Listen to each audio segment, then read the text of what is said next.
mettons fin à l'hypocrisie. Cette fois, c'est la bonne. La France-Afrique peut tirer sa révérence. Le côté pile, on le connaît.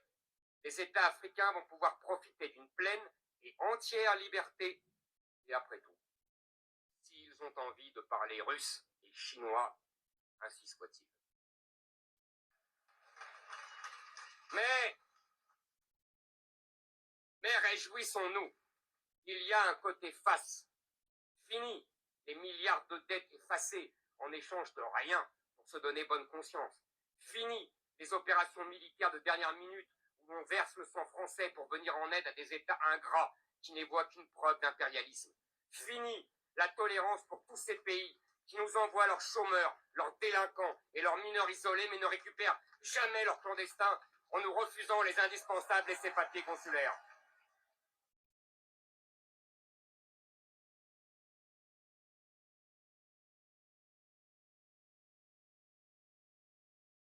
Fini les accords commerciaux qui profitent toujours aux mêmes alors que l'Afrique subsaharienne ne représente que 0,5% de notre commerce extérieur.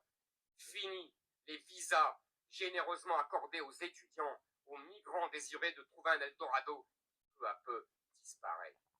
Fini le traité de 1968 qui facilite au-delà du raisonnable l'entrée des Algériens en France.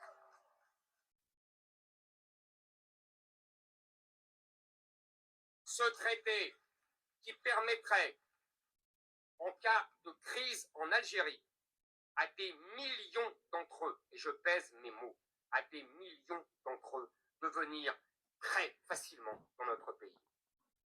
Puis, avec nous, la France-Afrique prendra fin. Il est plus que temps que cela s'arrête. Reprenons la main. L'Afrique ne veut plus de la France chez elle. Très bien, nous ne voulons plus de l'Afrique chez nous.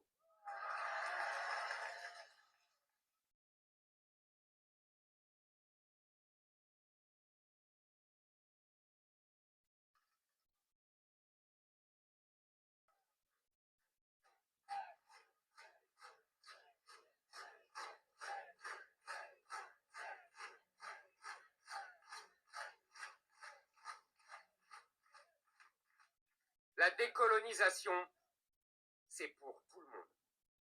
Renonçons à la France-Afrique. Refusons la France africaine. Voilà, bon. Bon. Si vous rigolez pas, c'est que, bon, en tout cas, quand on rigole, ça veut dire qu'on a compris. Mais en tout cas, c'est mon cas. Bonjour à tous. Doubian, c'est mon surnom sur le net. Je suis accessoirement, mais accessoirement seulement, spécialiste de la France. En revanche, je suis un panafricain authentique, un panafricain très convaincu. Là, en l'occurrence, il s'agit d'être spécialiste de la France. Mais accessoirement seulement, hein. Accessoirement seulement spécialiste de la France. Alors, je me définis comme spécialiste de la France. En fait, c'est pour répondre aux tous ces gens-là, les négrophobes là, qui se définissent comme étant spécialistes de l'Afrique. Voilà, c'est à eux que je fais ce clin d'œil là. Sinon, il y a des gens beaucoup plus qualifiés que moi, tout naturellement. Dans tous les cas, bon, tout est relatif. Parce que si on fait un concours, il y a des gens, voilà, qui vont être largués. Écoutez, c'est un frère là que je salue, c'est un frère panafricain qui m'a envoyé ça il y a quelques jours. Et puis je me suis dit, bah, tiens, je vais faire une vidéo parce qu'à chaque fois, beaucoup de gens parlent d'Éric Zemmour, Éric Zemmour. Alors que moi, personnellement, j'ai même pas envie de m'intéresser à la personne d'Éric Zemmour, à vrai dire. Parce que j'en sais beaucoup, en tout cas par rapport à la vie politique, le marigot politique français. Voyez-vous? Mais comme il y a beaucoup de frères et sœurs, par contre, qui s'y connaissent moins, je suis désolé, hein. Voilà, chacun son domaine. Et du coup, quand ils arrivent chez Zemmour, ils sont bloqués. Et puis, voilà, c'est aujourd'hui le Pen, d'une certaine façon, hein, Jean-Marie Le Pen, alors qu'il n'arrive pas à la cheville de M. Le Pen. Voilà. Là c'est un spécialiste, hein, justement, accessoirement des questions politiques françaises qui vous parle. Hein. Éric Zemmour n'arrive pas à la cheville de Jean-Marie Le Pen. Parce que M. Le Pen, figurez-vous, c'était du lourd, du très lourd, du sérieux. Tout est relatif là encore. Mais en tout cas, il n'y a pas de comparaison possible. Voyez-vous? Et pour vous dire quoi? Rappelez-vous, à l'époque, comment dire ça? Il y avait un deuxième tour, voilà, entre M. Le Pen et comment dire, M. Chirac. Chirac a jeté l'éponge. Alors que quand je dis ça, c'est par rapport au face-à-face télévisuel. Vous savez, quand il y a les deux candidats qui sont qualifiés, la tradition française fait que avant qu'il y ait lieu le deuxième tour, comme il y a les deux qualifiés, il y a un débat entre tous les deux pour les départs, enfin, pour convaincre les électeurs. Voilà. Et Chirac n'a pas voulu avoir le face-à-face avec Le Pen. Il sait pourquoi. Parce que moi, à l'époque, j'ai rigolé, mais vous ne pouvez pas imaginer. Parce qu'il allait se faire ramasser, mais Dieu seul sait. Voilà. Bon, dans une certaine mesure, c'est un peu comme aujourd'hui, Monsieur François Asselineau, même si c'est vrai que Le Pen était considéré comme quelqu'un d'infréquentable, quelqu'un, enfin, au sens de fasciste, nazi, tout ce que vous voulez. Bon. Or, ce que j'explique, moi, c'est compte tenu de mon vécu ici, hein, au mois d'août, ça va faire combien 42 ans que je vis dans ce pays, donc plus de 4 décennies. Donc comprenez bien que j'ai compris beaucoup de choses en ce qui concerne, je vous dis toujours, la vie politique française. Pas seulement, mais là, comme c'est ma passion, je m'intéresse beaucoup plus. Et puis, quand quelque chose vous intéresse, c'est facile. Vous n'avez pas besoin de faire des efforts, enfin, de mon point de vue, personnellement. Donc, Éric Zemmour, qui c'est Éric Zemmour, c'est simplement un journaliste, hein, journaliste de droite, hein, il travaillait au Figaro magazine. Et puis, l'oligarchie l'a recruté, comme il recrute de manière générale à 99%. Hein, je laisse le 1% là pour ceux qui n'ont pas été recrutés. Mais sinon, à 99%, c'est l'oligarchie française qui fait la pluie et le beau temps concernant la vie politique française. Et c'est en cela que je dis, quand on fait un concours, la France, elle est disqualifiée face à l'Allemagne. Concours sur le plan démocratique, hein, voilà, le jeu démocratique, face à l'Allemagne, disqualifié, face à, comment dire ça, à l'Angleterre, disqualifié. Maintenant, je vais descendre face à l'Espagne, disqualifié. La France est disqualifiée face à l'Italie. La France est disqualifiée face au Portugal, voilà. Hein. Tous les pays européens d'ailleurs, voilà. Hein. Peut-être pas, peut-être les pays de l'Est, encore que, encore que. Mais je vous dis, sur le plan démocratique, hein, l'exercice démocratique, la France est disqualifiée, voilà. Parce que ce n'est que des mises en scène, c'est vraiment tout est bien fait parce qu'ils ont beaucoup de moyens et du coup, comme les gens ne sont pas au courant, comme les gens ne sont pas avertis, eh bien, ils n'y voient que du feu. Et puis, justement, ils sont dans cette illusion-là de croire qu'ils sont en démocratie, alors que nini, voilà, hein, voilà. Donc, comment il s'appelle, Monsieur Éric Zemmour, euh, l'oligarchie a fait un casting. Et lui, aujourd'hui, je vous dis, comme Le Pen, M. Le Pen est vieillissant, hein, voilà, il est très âgé, donc c'est lui qui joue un peu ce rôle-là aujourd'hui. Alors que nous autres, justement, qui avons une certaine ancienneté de vie ici, voilà, tout ça, c'est de la rigolade. Oui, oui, oui, oui. Alors, un petit peu de rappel historique. Monsieur Le Pen crée son parti. Quand il s'est présente d'ailleurs en tant que député, c'était à mon année de naissance, en 1965. Vous vous rendez compte? Bon, maintenant il est vieux, hein, maintenant il doit avoir 90 ou 80, je sais pas. Voilà, il est très âgé, bon, mais toujours vivant. Et qu'est-ce qui se passe? C'est que lui, justement, je crois que dans la vie politique française, au XXe siècle en tout cas, c'est vraiment un acteur principal, voilà, qui a animé la vie politique. Certains disent que non, il n'a jamais voulu le pouvoir. Bon, donc il y a plusieurs hypothèses et qu'il était là pour jouer le rôle de opposant permanent et puis surtout un business familial. Bon, mais ce qui est sûr, c'est que c'était quelqu'un qui était d'une certaine façon beaucoup plus libre que ne l'est aujourd'hui sa fille et sa petite fille. Voilà. Parce que, je vous dis, pour la faire court, parce que c'est très long à expliquer, pour la faire court, il faut juste voir les noms. Monsieur Le Pen, son parti s'appelait le Front National, hein, le FN, Front National. Et pour vous faire comprendre quand je dis je vais la faire court, c'est que on ne dit plus Front National, justement. Or là, le passage de Front National à, comment s'appelle maintenant le parti de sa fille, là, Marine Le Pen? Rassemblement National, voilà, c'est ça. Donc, le passage de Front National à Rassemblement National, c'est là où l'oligarchie a pris les choses en main maintenant à 100%. Voilà. Comprenne qui veut, comprenne qui peut. Là, quand on n'est pas au fait des choses, on s'assoit, on prend des notes, c'est tout. Il ne faut pas venir embrouiller les gens ou perdre le temps des gens. Voilà. J'aime pas qu'on perde mon temps. Donc, je vous dis, hein, avant, quand c'était le Front National, l'oligarchie tenait un petit bout. Je vais dire 5%. Et puis les 95%, c'était le patriarche, hein, Jean-Marie Le Pen. Mais vieillissant, hein, ils ont voulu mettre sa fille au devant et puis lui aussi il a laissé faire. Voilà, et vous ne pouvez pas dire qu'il a contribué parce qu'il aurait pu laisser les Bruno Maigret, enfin il avait des lieutenants là qui étaient des gens qui le soutenaient, mais il n'a pas voulu. Il a voulu sa fille. Bon. Et donc, que fait l'oligarchie française? Eh ben, pourquoi il ne garde pas? Voilà, moi, c'est la question que je posais. Pourquoi il ne laisse pas Front National? Justement, ce serait été intéressant. Or, quand on passe de Front National à Rassemblement National, c'est là où je vous dis le passage. Puis ils adorent ça, hein, l'oligarchie française adore ça. Changer les noms. Or, quand on change de nom comme ça, constamment, c'est pour embrouiller les gens. Parce que si vous gardez le même nom, on va facilement vous choper. Or, le jeu qui consiste à changer. Alors, je vais peut-être aller comme ça, parce que je me dis qu'il n'y a pas assez de temps, mais j'ai envie que vous compreniez vraiment comment ça se passe par rapport à la société française. Quand ils changent les noms des sociétés, là, par exemple, Areva, qui est devenu Orano, vous voyez, hein, Elf, qui est devenu Total. Mais pratiquement, vraiment rares sont les sociétés qui restent dans le même nom, voilà. Mais sinon, d'une manière générale, ils changent les noms. Mais ils changent de nom parce que justement, ils sont pour embrouiller les gens. Pourquoi tu embrouilles? Quand tu embrouilles, c'est parce que tu as des choses à cacher. Tu n'as pas un agissement qui est honnête. C'est ça que ça veut dire. Donc, alors, on va revenir, parce que je risque de me perdre là.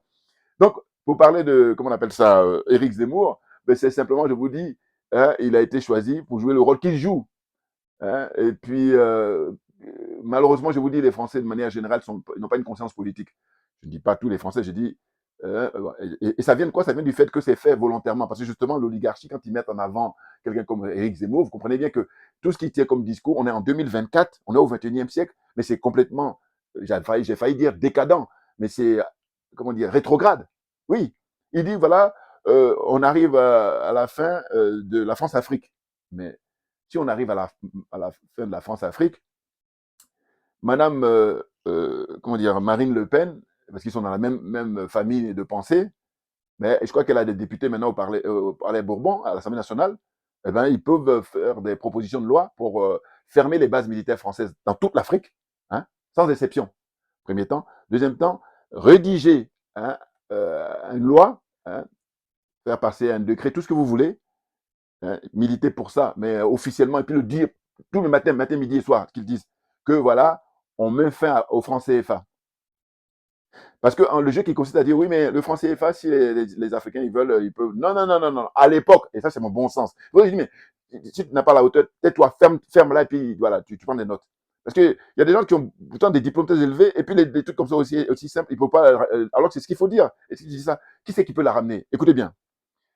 Quand ils ont mis en place le franc CFA en 1945, en décembre 1945, le général de Gaulle, bon, et ses partisans, ils ont demandé à aucun Africain, hein, enfin, même au début, bon, là, nous sommes les derniers de la classe, hein, évidemment. Mais auparavant, sachez que en décembre 1945, le franc CFA était partout. Hein. L'Afrique du Nord, c'est-à-dire on l'utilisait en Tunisie, on l'utilisait au Maroc, on l'utilisait en Algérie, hein, partout. En Asie, on l'utilisait aussi. Hein, partout. En Amérique, partout. Là où la France, en tout cas, a ses colonies. Voilà. Et c'est progressivement que d'autres, très lucides, ils ont dit non, non, non, non, on ne veut pas de votre franc CFA là. Voilà, c'est la continuité de, comment dire, l'esclavage, continuité de la colonisation, donc on n'en veut pas. On va créer nous-mêmes nos propres monnaies. Donc ça fait que la Tunisie est sortie, le Maroc est sorti, l'Algérie est sortie après la guerre d'Algérie. Bon. Et puis des pays comme Madagascar aussi ont abandonné le franc CFA, Mauritanie a abandonné le franc CFA. Vous voyez, hein, la Guinée, du président, son Excellence Ahmed Sékou Touré a abandonné le franc CFA. C'est pas pour autant que les gens en Guinée, ils meurent tous les jours. Hein. Voilà. Tout ça pour dire que ceux qui sont dans le franc CFA, là, les aliénés, là, hein, moi, j'ai dit mon affiche, là, oh, Dieu est grand. Enfin, bon. Donc, je veux dire que, qui dit mieux? Voilà. J'ai dit, je dédicace ça à tous les dirigeants africains hein, de cette zone-là. Et j'enlève les dirigeants du Mali, j'enlève les dirigeants actuels du Burkina, les dirigeants actuels du Niger. Voilà, les 3 pays-là, je les enlève. Donc, les 12 qui restent là. La zone des aliénés, la zone des complexés et la zone des corrompus. Et j'ai dit, j'ai ajouté encore plus, pour corser, j'ai dit la zone des jaloux et des sorciers. Bouillard, voilà. Donc j'ai dit, comment expliquer que tout le monde est parti, hein, et puis vous restez? Ben, c'est parce que vous êtes aliénés, c'est parce que vous êtes complexés, c'est parce que vous êtes corrompus. Corruption morale et corruption matérielle. Une fois que j'ai dit ça, là, tu la fermes, tu prends des notes, parce qu'il n'y a rien d'autre à ajouter. Voilà. Oh. Enfin bon, chacun son truc. Voilà, c'est ce qui est important dans la vie. Chacun son truc. Donc, je disais que Éric Zemmour, il dit que voilà, l'Afrique subsaharienne représente 5% du commerce extérieur de la France. Mais l'oligarchie, c'est ce qu'elle veut, parce que là, lui, ce qu'il dit là, comme les Français ne sont pas intéressés, et puis tout est fait pour ne pas les intéresser. Vous êtes assis chez vous, pendant le Covid, on vous envoie de l'argent, on vous livre de l'argent, on vous donne de l'argent. C'est le seul pays au monde. Moi, je dis, dites-moi, hormis la France, pendant le Covid, les gens ne travaillaient pas, on les payait. Dites-moi. Voilà. Donc, en gros, c'est dire quoi? C'est-à-dire que comme ils ne sont pas avertis, et bon, je ne sais pas, mais le frère là qui m'a envoyé le lien, quand je lui dis que, selon moi, c'est mon point de vue, hein, je dis que, évidemment qu'il y a quelques Français qui sont racistes, quelques Français. Mais Les Français dans l'ensemble, en général, ne sont pas racistes. Ceux qui sont racistes, mais ce sont les dirigeants français. C'est l'élite française. Alors, ce débat-là, il le fait même, bon, j'ai parlé avec lui pendant des autres téléphone, après je ne vais plus en parler, parce que je dis, bon, mais qu'est-ce que tu veux? Comme sur ta position, je compte sur la mienne, parce que, voilà, voilà, mais je comprends, hein, mais en même temps, moi, je peux rien faire. Parce que toi, tu es convaincu de ce que tu dis, moi, je suis convaincu de ce que je dis. Or, moi, c'est mon vécu ici qui me fait dire ça. Et je dis, dans chaque pays, il y a des élites. Et c'est les élites qui fomentent l'esprit des gens, parce que ce sont eux qui font les lois, ce sont eux qui votent les lois. Parce que si, par exemple, en plus, je donne des exemples, en plus, des arguments. Je donne un exemple, je dis, regardez. Quand vous avez votre voiture ici, on vous dit l'autoroute c'est 130, quand vous faites du 131 ou 132, paf, 48 heures après, vous avez un PV dans votre boîte aux lettres. Vous comprenez? Ou si vous brûlez un feu, c'est comme ça. Hein, on vous envoie un PV. Mais pourquoi on envoie le PV? Mais c'est pour vous sanctionner, pour vous dire, bon, ça, vous avez franchi la ligne qu'il ne faut pas. Vous respectez. Voyez-vous? Eh bien, j'ai dit, mais pareil en matière de racisme, comme ce sont eux qui font les lois, eh bien, pourquoi ils ne font pas des lois en ce sens-là? C'est-à-dire que ça existe hein, quand vous regardez le code pénal, tout ça, mais ce n'est pas appliqué. Voilà. Ou en tout cas, la rigueur de la loi n'est pas appliquée. Rigueur. Voilà. Parce que si c'est la rigueur, les gens n'ont pas fait le malin. Hein. Or là, comme ils aiment manipuler les gens, parce que je vous dis toujours, comme je me définis comme étant accessoirement spécial de la France, c'est-à-dire je dis, voilà, voilà des gens qui, leur Dieu, c'est l'argent. L'argent, c'est leur Dieu. Je ne vais pas peut-être mettre dans l'ordre, hein, mais les valeurs qui les caractérisent, leur paradigme. L'argent, c'est leur Dieu, déjà, un premier temps. Un deuxième temps, diviser pour régner. Bon, là, par contre, c'est pas propre à eux, parce que c'est propre à voilà, le fonctionnement, j'allais dire, de la vie. Voilà. Même la vie animale, quand le lion il chasse sa proie, ou je sais pas, il est obligé d'écarter pour prendre le plus faible et puis il l'allume. Voilà. C'est donc la loi de la nature. Voilà, on va dire ça plutôt comme ça. Donc voilà, diviser là, ça, c'est pas. Mais par contre, il y a un truc qui s'ajoute dans leur paradigme, ils aiment humilier les gens. Ah, ils adorent ça. Ils prennent leurs pieds, voilà, quand ils humilient les gens. Qu'est-ce qu'il y a encore? Je vous dis, il y a au moins 3-4 trucs comme ça qui les caractérisent, que j'ai chopé, mais définitivement. Et c'est en cela que je dis, quand je dis, je suis accessoirement spécialiste de la France, il y a beaucoup de gens, hein, voilà, qui ne peuvent pas la ramener parce qu'ils n'y pensent pas. Voilà. Donc quand on prend des notes, on la ferme. Voilà, c'est tout. Donc, je disais quoi? Je disais, voilà, Éric Zemmour, il a le culot en 2023, parce que c'était lors de un meeting là, pour l'université d'été de son parti. Hein, son parti, d'ailleurs, qu'il appelle comment? Son parti s'appelle. Parce qu'il a, il avait. Voilà, vraiment, je vous dis, j'ai peur de faire long, mais sinon, il y a tellement de choses à dire. Voilà, Reconquête, c'est ça. Hein, son parti s'appelle Reconquête, n'importe quoi. Donc, il est avec la nièce de Marine Le Pen. Donc, elle est la petite fille de Jean-Marie Le Pen. Hein, Marion Maréchal, elle est avec lui. Tout ça, c'est l'oligarchie qui a tout organisé. Je vous dis, c'est ça. Mais beaucoup de gens, est-ce que je dis là, ceux qui sont un petit peu au courant, voilà, évidemment, ils valident et puis mais ceux qui sont pas au courant, ils doivent dire que je dis n'importe quoi. Bon, écoutez, qu'est-ce que je vais? J'apporte ma contribution hein, pour l'éveil des consciences et puis voilà, comprenne qui veut, comprenne qui peut. Donc, je poursuis. Euh, il a le culot, hein, Éric Zemmour, de dire que 0,5% du commerce est. Mais, mais c'est grâce à l'Afrique en général, mais l'Afrique subsaharienne en particulier, que la France bombe le torse sur le plan économique, sur le plan militaire, sur le plan politique.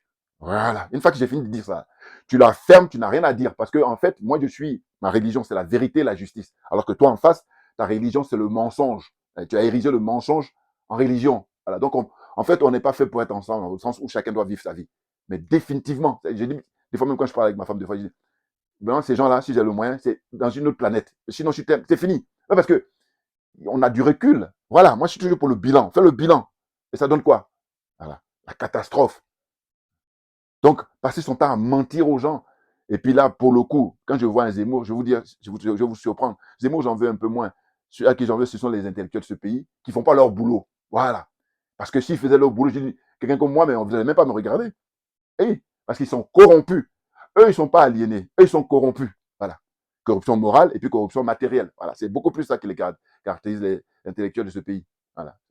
À l'époque où on vit, hein, parce qu'évidemment, à l'époque, on a connu des gens comme Coluche, hein, on a connu des gens comme Balavoine. Hein, ce sont des artistes même des saltimbanques. Mais eux, au moins, ils ouvraient la bouche pour dire, voilà, ça ne va pas, il y a quelque chose qui ne va pas. Or là, qu'est-ce qu'on constate? Ils sont tous là corrompus et puis ils valident tout. C'est impressionnant. Voilà. Bon, on avance. Donc, ce que je disais, c'est que Éric Zemmour, ben, en fait, c'est en France que ce gars-là, on va le prendre comme un homme politique, alors qu'en réalité, même en tant que journaliste, il y a des journalistes beaucoup plus qualifiés dans ce pays, Dieu seul sait. Je vous parle là encore pareil par rapport à mon ancienneté de vie ici. Mais bien entendu. Or là, l'oligarchie, justement, elle fait son casting et puis là, lui, c'est un bon élève. Enfin, en tout cas, c'est un bon client, voilà, pour pouvoir justement aller comme ça, dire n'importe quoi, les gens qui sont assis là, hein, et puis ça leur fait du bien, ça flatte leur ego habituel, pareil. Hein. Fin de la France-Afrique, mais fin de la France-Afrique, la fin de la France-Afrique, elle est en train d'être annoncée là par le général Tchiani au Niger, par le capitaine Ibrahim Traoré au Burkina Faso et par le colonel Assimi Goïta au Mali. Voilà. Ce sont eux qui sont en train de creuser la tombe de la France-Afrique. Mais sinon, non. Vous demandez à la classe politique. D'ailleurs, je reviendrai là-dessus parce qu'il y a eu des commissions parlementaires récemment sur le franc CFA. Voilà. Je vais revenir là-dessus parce que j'ai vu quelques images là. Non. Un autre jour, je reviendrai là-dessus. Ou les jours prochains. Mais là, pour parler de les élections européennes qui vont avoir lieu là, le dimanche 9 juin 2024, eh bien, donc Marion Le Pen, hein, Marion Maréchal, elle est avec Rick Zemmour. Et puis, quant à Madame, sa tante, hein, Marine Le Pen, elle, voilà, elle est avec Bardella. Mais c'est marrant parce que je vous dis, j'ai discuté avec un collègue il y a maintenant 2 ans, hein, 2 ans, c'était en 2022. Et je lui disais comme ça, je dis, tu vas voir, Marine Le Pen, elle va être remplacée par le jeune Bardella. Il ne me croyait pas trop. Bon, c'est aussi par le niveau. Et puis il y en a aussi, pareil, mauvaise foi, alors que, voilà. J'ai dit ça en 2022. Bon, là aussi, spécialiste, hein, voilà, observateur. Et là, c'est ce qui se passe. Aujourd'hui, nous sommes en 2024. Les élections, comment dire, présidentielles en France auront lieu, combien C'était, il a été réélu, enfin, il a été mis là encore un nouveau, donc c'est en 2027, voilà, c'est ça. Macron, voilà, en 2027. Là, ils ont l'oligarchie a plusieurs candidats. Notez bien, hein. Il y a l'ancien Premier ministre, Édouard Philippe. Il y a Marine Le Pen, elle est aussi sur le truc. Il y a qui encore euh, Macron, si on le met, c'est qu'ils vont essayer d'une opération spéciale. Voilà. Mais sinon, s'il n'y a pas d'opération spéciale, lui, c'est fini, il a épuisé ses deux mandats, et puis voilà. Maintenant, c'est qui est-ce qui va remplacer Le Pen? C'est ça, l'oligarchie a le nom de toutes les personnes qui sont concernées. Voilà. Hein. Je vous dis, hein, Édouard Philippe, Marine Le Pen, et puis aussi, c'est une question d'opportunité. Parce qu'eux, ils ont déjà, je crois qu'actuellement, ils ont au moins 4, 5 candidats. Comme d'habitude, évidemment. Et puis maintenant, petit à petit, ils vont avancer. Vous allez voir, la personne qu'on va montrer le plus dans les médias, c'est celui-là qui va remplacer, comment dire ça, Macron. Voilà. Et puis, donc, les gens n'y voient que du feu parce que, je vous dis, on leur fait comprendre qu'on est en démocratie alors que ça, c'est la théorie. Dans la pratique, nini, nini. Voyez-vous, je vais en profiter là pour saluer, en tout cas, comment dire ça, je vais oublier. Bon, Rachel Keke. Rachel Keke, c'est la dame d'origine ivoirienne de Côte d'Ivoire qui est députée au Parlement français, au Palais Bourbon. Et j'ai acheté, figurez-vous, là je ne les ai pas là, mais je vais prendre pour moi-même, mais sinon j'ai acheté son bouquin. J'ai deux, un pour ma soeur et puis un pour ma cousine. Voilà, je leur ai fait une surprise. Là, je le dis dans la vidéo, là. Je leur ai envoyé par colis, voilà, pour la surprise. Bon, mais parce que son histoire, j'aime beaucoup les histoires comme ça qui sont authentiques. Voilà. Et bien là, l'actualité, c'est quoi? C'est qu'elle appartient au groupe de Jean-Luc Mélenchon. Alors là aussi, pareil, j'ai fait une parenthèse. En fait, parce que là, il y a des gens qui ne peuvent pas comprendre. Ils me disent, oui, mais Mélenchon, c'est le plus gros démagogue des hommes et femmes politiques en France. Voilà. Mais je veux dire quoi? Je veux dire que les insoumis, là, pour moi, il faut enlever Jean-Luc Mélenchon et puis vous gardez les autres. Voilà. Donc, toujours ma fameuse la formule quand j'ai dit, on ne peut pas jeter le bébé avec l'eau du bain. Voilà. Donc là, en l'occurrence, l'eau du bain, c'est Jean-Luc Mélenchon et puis le bébé, c'est tous les gens qui sont avec lui, là, les élus, les parlementaires. Là. Voilà. Parce que eux, ils ne sont pas toujours, il y en a parmi eux qui sont au fait. Hein. Ruffin, là, il est au fait, il sait. Mais en apparence, il y a. Voilà. Attention, hein, là vous avez affaire à des connaisseurs. Hein, bon, donc comprenne qui veut, comprenne qui peut. Voilà, parce que les jaloux là. Bon, donc je disais, regardez la concentration pour ne pas s'y perdre. Jean-Luc Mélenchon, voilà, pour moi, hein, on ne peut pas jeter le bébé et l'eau du bain. Donc lui, c'est l'eau du bain et puis on garde les bébés. Donc les bébés sont les élus là, les Rachel Keke, puis certains autres qui sont sincères. Parce que parmi eux, je vous dis, il y en a qui sont sincères, mais vraiment sincères. J'y crois. Mais il y en a beaucoup d'autres, enfin quelques-uns qui eux sont au fait et qui, voilà, un peu dans l'esprit de Jean-Luc Mélenchon là. Donc eux, voilà, ils dirigent tout le parti et puis comprennent qui veut, comprennent qui peut. Voilà. C'est pas évident parce que j'ai l'occasion de changer avec les gens comme ça autour d'une table. Voilà, là on peut parler. Voilà. Mais là, comme c'est une vidéo, donc c'est pas évident. Bon.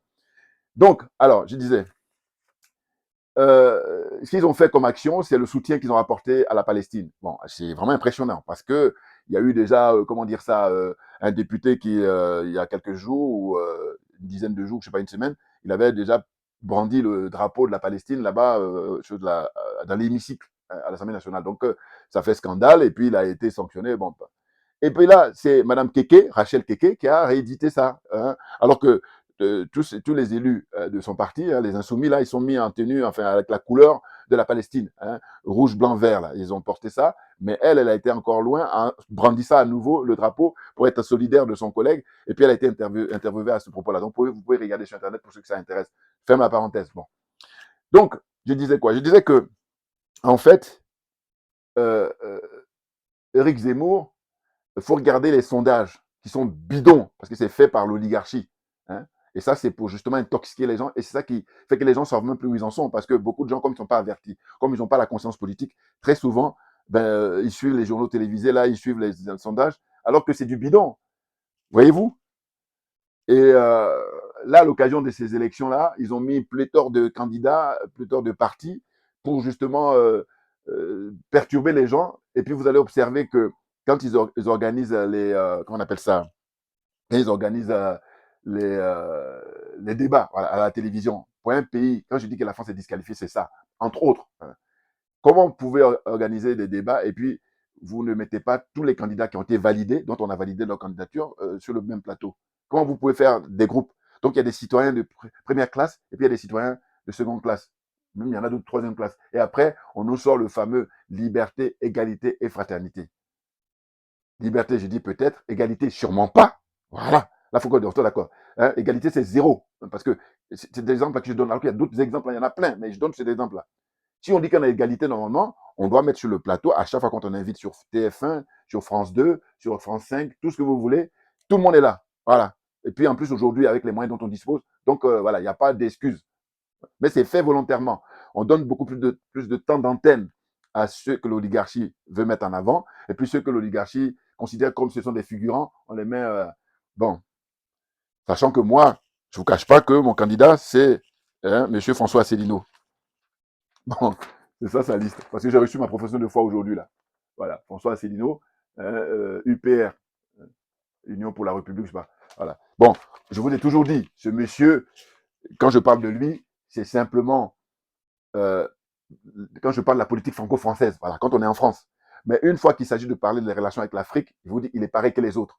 Voilà. Par contre, au moins, quand tu l'écoutes, tu sens qu'il y a une certaine sincérité, hein, contrairement à Jean-Luc Mélenchon. Parce que vous allez voir qu'il n'a pas l'occasion d'aller en Afrique, ou pas encore. Mais si lui, il va en Afrique, il ne va pas vous sortir les histoires de LGBT. Et ça, c'est intéressant à observer. Ah oui.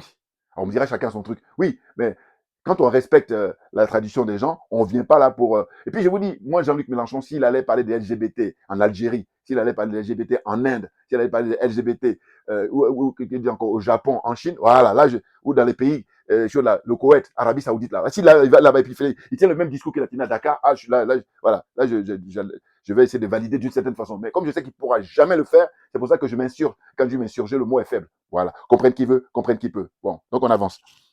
Donc je disais, euh, Monsieur Asselineau, c'est celui qui, je vous dis, il sauve l'honneur de la vie politique française.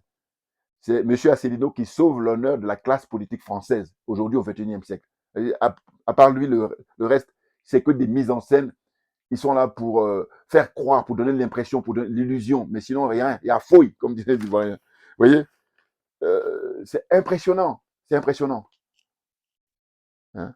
Ils vont te sortir des gens, en temps normal, on ne les voit pas, et puis dès que les élections arrivent, on les sort.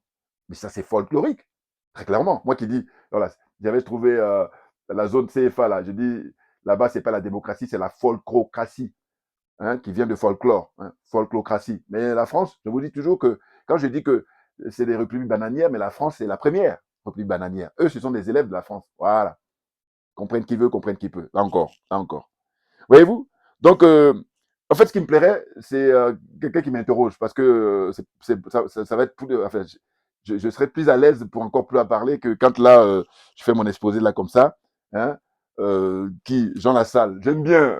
Jean Lassalle, si vous voulez, c'est un ancien député là, qui était un ami enfin, il était un ami à Bayrou, François Bayrou. Il est fâché avec lui parce que Bayrou le considère comme un plouc. Enfin, bon, je sais pas. Il a fait des trucs enfin, qu'il n'a pas apprécié, voilà, parce qu'à un moment donné, ils sont brouillés, ils sont plus ensemble. Bon, mais au moins, ce gars-là, hein, je sens qu'il est quand même sincère, Jean Lassalle, voilà, par rapport à Jean-Luc Mélenchon, par exemple. Voilà. Mélenchon, je le mets en dernier. Hein. Quand je le mets en dernier, je veux dire que quand on dit en français, on parle on utilise le terme de démagogie. Lui, je lui donne le prix, le premier prix. Un vrai démagogue. Voilà. Et puis lui, il fait partie du système. Et c'est pas n'importe qui. Franc-maçon, de père en fils. Si c'est même pas son grand-père était franc-maçon aussi. Alors on me dirait, il n'est pas le seul. C'est vrai. Mais vous savez, dans la maçonnerie, là, il y a plusieurs grades. Voilà. C'est comme dans l'armée. Vous avez des gars qui sont maréchal, général, un général, un capitaine. Il n'a pas le même truc qu'un bidas. Voilà. Donc, il y en a qui sont contents d'être dans la franc-maçonnerie alors qu'ils n'ont aucun truc. Hein. Ils sont là juste pour gonfler les rangs et puis comprennent qui veut, comprennent qui peut. Voilà. Donc, la suite. Voyez-vous, euh, donc, j'aimerais bien que les gens comprennent définitivement que, franchement, hein, Éric Zemmour, c'est rien du tout. Voilà, une petite anecdote. J'ai déjà raconté ça dans une des vidéos, comment dire ça, que j'ai faites, mes anciennes vidéos. Hein. Un jour, je l'ai croisé, Zemmour. En fait, à l'époque, il animait une émission sur France O, qui est maintenant fermée. Hein. Bon, on s'est croisé dans le métro, et puis, comme je l'ai reconnu, tout de suite, je suis allé me mettre à côté de lui. J'avais un bouquin, c'est depuis un hasard, hein, la vie, ouais. J'avais un bouquin qui était écrit par Onana, Jean-Baptiste Onana. Voilà, pas Charles Onana, mais Jean-Baptiste Onana. Un historien, je crois, camerounais. Et le bouquin, c'est, d'ailleurs, je ne l'ai pas avec moi là. Bon, Sois nègre et tais-toi. Voilà, j'aime beaucoup le titre. Donc, à l'époque, j'avais même acheté 2, pour vous dire. J'avais fait cadeau 1 et puis j'ai gardé 1 pour moi. Mais j'ai fait une vidéo déjà où j'avais parlé de ça. Zemmour, je le croise dans le métro, et puis, comme il faisait sa chronique là, un peu partout, et j'ai dit, ben, écoutez, monsieur, là, faites la promotion de ça. Et bien, il était, vous savez, chez eux, c'est quand ils sont mal à l'aise, rougis, et puis il était mal à l'aise. Et puis, tout ce qu'il attendait, c'était la prochaine station pour descendre. Alors que je lui parlais poliment, hein, parce que moi, d'ailleurs, c'est pas dans mon esprit de non, non, non, moi, c'est plutôt le verbe. Voilà. Donc, j'ai dit, mais, et là, je savais qu'il allait réagir comme ça, parce que justement, c'est des escrocs moralement. Voilà. Escroquerie morale. Voyez-vous, parce que quand on est dans un studio de télévision, on dit n'importe quoi, ou quand on a un meeting là, comme il y a des gens qui sont venus pour lui, bon, il dit n'importe quoi. Voilà. Hein. Mais pas sérieux, quoi. Vous voyez. Et il m'a répondu, il m'a dit non, non, c'est pas moi qui m'en occupe. Mais il avait peur, il avait peur. Et puis il est descendu de la prochaine station. En fait, il était trop content qu'on arrive à la station parce qu'il ne s'attendait pas à ça déjà. Voilà. Enfin, bon, bref, donc je fais ma parenthèse. Donc pour vous dire que c'est des gens qui n'ont aucun crédit et que c'est l'oligarchie qui les met là où ils sont. Et puis quand les élections européennes, vous allez voir quand ça va terminer demain, c'est fini. Euh, comment ça s'appelle? C'est pas chez Florence Artaud, pas comment ça s'appelle là, la dame qui est communiste ou machin, lutte ouvrière qui a remplacé Arlette Laguillet. Bon, elle n'a pas le charisme d'Arlette Laguillet. Bon, chacun va rentrer dans son coin. Et puis maintenant, vont rester toujours évidemment les acteurs principaux que sont Marine Le Pen, qui est encore M. Macron. Voilà. Et puis, pareil, Marine Le Pen, je vais vous donner un exemple. Là, on va la fréquenter en permanence. Hein. On va l'inviter. Et puis, bizarrement, on arrive aux élections présidentielles. Elle est qualifiée pour le deuxième tour. Et là, maintenant, qu'est-ce qu'ils font? Eh bien, comment ils appellent ça? euh, Bloc républicain. Voilà. C'est-à-dire qu'on demande à tout le monde, on dit non, non, il ne faut pas la fréquenter parce que nazi, tout ce que vous voulez. Sauf que là, elle a des chances. Pourquoi? Parce que l'oligarchie française va prendre, je pense, par hypothèse, hein, l'exemple sur ce qui s'est passé en Italie. Parce qu'en Italie, comme ils ont vu que la jeune blonde, là, l'actuelle Premier ministre, Mélanie, là, bon, eh ben, elle, quand elle était dans l'opposition, elle passait son temps à critiquer la France, notamment ce qui concerne l'immigration. Et en disant que elle, quand elle va prendre le pouvoir, vous allez voir ce que vous allez voir. Or là, elle est au pouvoir, et depuis, paf, elle a mangé son chapeau, je sais pas comment on dit l'expression, elle parle même plus de. En fait, bon, elle a été mise, elle aussi, par l'oligarchie. Et donc, je sens que la France va faire ça. Marine Le Pen, elle a des chances. Alors qu'avant que l'italienne ne soit élue, je me disais que Marine Le Pen, c'était cette dernière cartouche. Voilà. Les élections passées, là, en 2022. Voilà. Mais là, avec l'expérience, comment dire ça, de Mélanie, là, en Italie, elle a ses chances, Marine Le Pen. Parce qu'il y a Bardella qui est là, il y a même sa nièce qui est là. Donc, l'oligarchie a beaucoup un peu comme récemment, j'ai vu cette émission Internet, là, on voit monsieur Attali, hein, qui joue vous savez, il y a Macron qui est en bas, et puis lui, il tire les fils, là. Bon, là, c'est un caricaturiste, mais qui a tout résumé, là. Là aussi, pareil, c'est comprendre qui veut, comprendre qui peut. Enfin, bon. Donc, je vous dis, qui encore? Florent Philippot.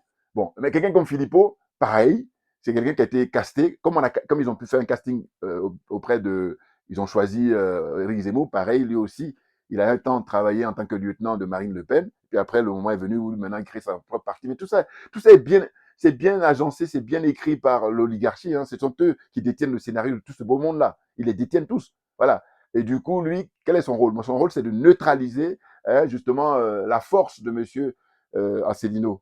Voilà. Parce que vous voyez, qu'est-ce qu'il dit dans sur la profession de foi là? Et il dit l'Europe, ça suffit. Voilà. Donc, comme la plupart ici ne connaissent pas, ils vont le suivre en disant voilà, alors que c'est de la pure escroquerie. Celui qui milite pour que la France sorte de l'Europe, c'est M. François Asselineau, avec les conférences, avec les interviews, hein, les débats, quand il y en a. Voilà. Mais c'est surtout les conférences. Il explique tout de A à Z. Moi, je crois que des hommes politiques français, on ne peut pas trouver mieux en matière de pédagogie, hein, de transparence. Voilà. Et donc, je dis, comme on a l'heure d'Internet, on a l'heure des réseaux sociaux, il n'y a pas d'excuses. Il n'y a pas d'excuses. Sauf ceux qui ont décidé de se consacrer à leur business, enfin à leur, j'allais dire dada ou leur hobby, la pêche, rien que la pêche. Ils ont raison, hein, chacun fait ce qu'il veut. Mais par contre, il ne faut pas venir se plaindre après. C'est ça en fait. Voilà. Un peu comme on dit, la politique, tu peux dire, oh, ça ne m'intéresse pas et tout, mais elle s'occupe de toi. Voilà. Donc c'est un choix. Soit tu t'occupes d'elle ou elle s'occupe de toi. Voilà. Tu n'auras rien à dire. Tu la fermes et puis bon, tu te laisses emmener et puis bon, chacun fait ce qu'il veut. Là aussi, pareil. Moi, je dis, je milite pour la liberté des gens, mais je dis simplement, il faudrait savoir ce qu'on veut. Voilà. Parce qu'il y a des gens, ils ne savent pas trop ce qu'ils veulent. Et quand on est enfant, qu'on ne sait pas ce qu'on veut, je peux comprendre. Mais quand on est adulte, non, aucune excuse. Voilà. C'est ça dont il s'agit. Donc, j'ai regardé comme ça les professions de foi rapidement. Et je vous dis, Éric Zemmour, il est avec Marion le Maréchal. Ça, tout ça est bien dessiné par l'oligarchie. Bon, je vais commencer à me répéter, donc je vais arrêter. Mais j'espère que je me suis fait comprendre là parce que les bras m'en tombent par rapport à. On est en 2024, on regarde là, bon, on va me dire ça date d'1 an, mais 1 an, c'est pas il y a 10 ans. Hein, voilà. Hein. Et puis, il pense même en 2024, il pense pareil. Et il induit donc beaucoup de Français hein, en erreur. Alors, d'aucuns vont dire, oui, mais c'est à eux aussi. C'est vrai. Mais n'empêche que, comme je vous ai expliqué tout à l'heure par rapport au fait de qui c'est qui fait les lois. À l'Assemblée nationale, il y a 577 députés. Faites des études statistiques, à savoir ce qu'on appelle les CSP, les catégories socio-professionnelles. Vous allez voir qu'il y a beaucoup d'enseignants, il y a beaucoup de gens qui sont avocats, beaucoup de gens qui sont médecins, beaucoup de gens qui sont... Vous voyez les professions, comment dire, un niveau social important là. Hein. Mais sinon, quand tu es ouvrier, quand tu es comment dire, fils de paysan ou même sans emploi, il y en a quoi, 0, et quelques pourcents. Vous voyez ce que je veux dire? Donc à partir de là, c'est quand même une classe sociale élevée qui dirige et qui est profondément raciste par contre. Ah oui, je suis désolé. Et ils sont négrophobes, ils n'aiment pas les Africains. Sinon, ça se voit, hein? Ça se voit. Depuis des siècles, comme ça, à sucer le sang des Africains. Et puis là, l'autre en 2023, dans son meeting, il dit oui, 0,5%. Mais si c'est 0,5%, mais pourquoi, quand le Niger dit bon, écoutez, prenez bagage, dégagez, tu dois dire ah, c'est vrai que tu aurais dû nous dire ça tôt. Ah, que non, non. Ils font tout, ils continuent à déstabiliser les pays africains. Grâce à des gens comme Alassane Draman Ouattara, grâce à des gens comme Patrice Talon, grâce à des gens, Macky Sall, ça y est, il a été dégagé. Mais là, les frères Bassirou et Sonko, là, eux, je suis content qu'ils se fassent allumer par les frères panafricains. Non, parce qu'à un moment donné, moi, j'ai dit, écoutez, vous savez ce qu'il avait fait? Concentrez-vous sur, sur la politique sénégalaise, voilà, interne. Voilà, concentrez-vous parce que Dieu seul sait s'il y a du boulot. Et puis, laissez tomber la politique étrangère, là. Ou alors, si vous voulez vous en occuper, comme vous venez d'arriver, comme je dis toujours, quand tu prends le train, fais pas des coudes. Hein, regarde les gens qui sont déjà là-dedans. Oh là, vous jouez les idiots utiles, là. Ils sont en train de vous utiliser les France-Africains, là. Voilà. Et donc, à un moment donné, comme je dis, moi, ma religion, c'est la vérité et la justice. Hein? Eh ben, je dis les 4 vérités. Les vérités. Voilà. C'est comme on dit chez nous, ça rougit les jeux, mais ça ne casse pas. Comprenne qui veut, comprenne qui peut. Je vais essayer de m'arrêter là aujourd'hui et puis de dire que Éric Zemmour, il ne faut pas vous attarder, même Macron, il ne faut même pas s'attarder, il faut s'attarder par contre à ceux qui détiennent le pouvoir dans ce pays. Et Dieu seul sait s'ils sont là, bien là. Et ce sont eux qui manipulent tout ce beau monde-là. Voilà. Maintenant, tant pis pour les Français. Pour terminer, voilà. J'allais dire quoi? J'allais dire, j'espère que M. Asselineau, cette fois-ci, il va pouvoir atteindre les 5%, parce que c'est le minimum qu'il faut avoir pour espérer avoir un siège, hein, ou des sièges. En tout cas, 5%. Si tu as 4%, c'est éliminé. Parce que je me dis, ce monsieur, il mérite ça au moins. Bon, franchement. Et parce que, je sais pas, quand les gens sont talentueux comme ça, et puis c'est pas les pires, parce que je veux dire au sens où, même si c'est vrai que c'est un gaulliste, mais je veux dire quand je compare avec certains autres, c'est pas le pire. Voilà, c'est ça que je veux dire. Puis là, je dis toujours, je reste dans la politique franco-française. Donc je me dis, en fin de compte, si il arrive à avoir un siège ou deux ou trois le 9 juin, là, dimanche 9 juin prochain, je dis ouf. Mais sinon, bon, je me dis, c'est vrai que c'est pas évident, enfin, au sens où, et d'ailleurs, tiens, j'allais oublier, dans la dernière meeting, la fin dernière, ils ont eu un débat là. Il y avait Jean Lassalle, lui et tu, les autres, l'autre, les petits candidats, voilà, ils ont eu leur truc et tout. C'était sur la 5, je crois.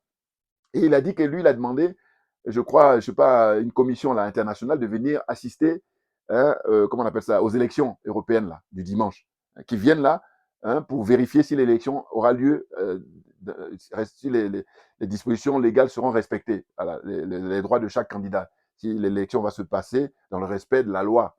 Hein. Un peu comme ce qu'ils font souvent quand les élections sont en Afrique, ils vont amener hein, des envoyés là, des gens pour aller vérifier si l'élection se passe bien. Ben, Monsieur François Asselineau, vous vous rendez compte de la honte, hein? Parce que je vous dis, hormis la France, il n'y a pas d'autres pays où il y a un candidat qui demande ça, en tout cas à ma connaissance. Mais il en est rendu là, il en est rendu là. Vous voyez? Et donc, pour terminer, je disais que, bon, voilà, au moins, comme ces vidéos sont enregistrées, hein, c'est l'homme politique français qui est le plus suivi aujourd'hui sur Internet, et là, ça en dit long. Hein.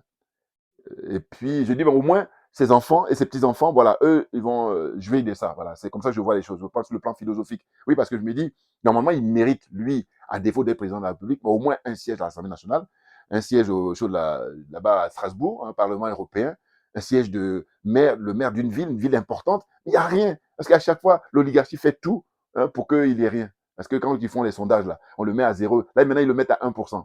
Alors lui, il démontre ça toujours en longueur de conférence, en longueur de interview, il explique tout. Il dit, mais à partir du moment où les gens ne me voient pas sur les grandes chaînes, comment voulez-vous qu'ils se fassent une idée? Hein? Voilà. Enfin bon, merci beaucoup pour votre attention. Excusez-moi, mais j'ai essayé de, là, j'ai été dans tous les sens là. Et puis à très bientôt. On ne lâche rien, mais parce que c'est nous qui avons raison. C'est tout.